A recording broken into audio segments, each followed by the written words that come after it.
Kabar duka. Aktor Andi Wahyudin Unru atau Yayu Unru meninggal dunia pada Jumat, tanggal 8 Desember tahun 2023, pukul 7:05 waktu Indonesia Barat. Kabar duka tersebut terkonfirmasi melalui pesan berantai WhatsApp yang disebar oleh keluarga almarhum. Telah berpulang ke rahmatullah.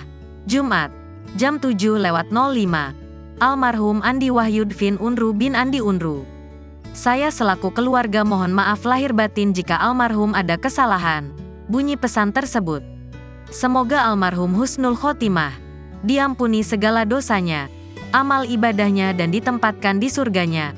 Lanjutnya, adapun kabar duka kepergian Yayu Unru pun disampaikan oleh rekan sesama aktor, Teuku Rifnu Wikana melalui Instagram story-nya. Telah kembali ke pangkuannya, guru kami, Yayu Unru. Beliau orang baik. Sejatinya di dunia teater dan film banyak membawa kebajikan. Tulis Rifnu lewat Instastory Rifnu Wikana. Berdasarkan informasi yang beredar, jenazah Yayu Unru disemayamkan di rumahnya di Kayu Putih Utara, Pulau Gadung, Jakarta Timur.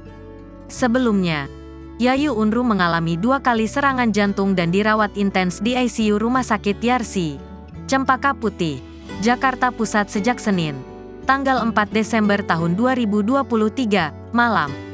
Kemudian ia sempat menjalani operasi pemasangan ring jantung pada Selasa, tanggal 5 Desember tahun 2023, pagi, pukul 9 waktu Indonesia Barat. Yayu memiliki nama asli Andi Wahyudin Unru. Ia merupakan seorang aktor Indonesia kelahiran Makassar pada tanggal 4 Juni tahun 1976. Pada tahun 1998 Yayu Unru menikah dengan Mita. Ia memiliki 2 anak perempuan dan 1 anak laki-laki yaitu Fatih Unru. Yayu Unru mulai dikenal saat debut akting pada tahun 1985 melalui film Demam Tari. Selain berkarir di depan kamera, Yayu Unru pun berkarir sebagai pelatih akting untuk film-film terkenal. Pada tahun 2023, Yayu Unru sempat menjadi perbincangan karena karyanya. Ia muncul di serial Amerika Serikat, The Last of Us bersamaan dengan penampilan aktris Christine Hakim.